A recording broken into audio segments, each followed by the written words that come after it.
వారు ఆ నక్షత్రమును చూచి అత్యానందభరితులై ఇంట్లోనికి వచ్చి వారిని పూజించారు. పిల్లరా, అత్యానందభరితులై అనగా ఈ నక్షత్రము జ్ఞానులను అత్యానందభరితులుగా చేసినట్టుగా చూస్తాం.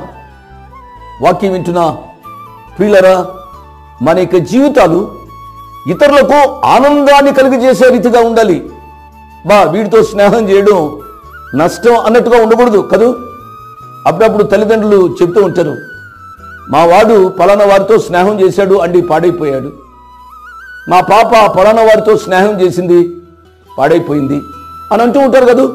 ఆ రీతిగా ఉండకూడదు.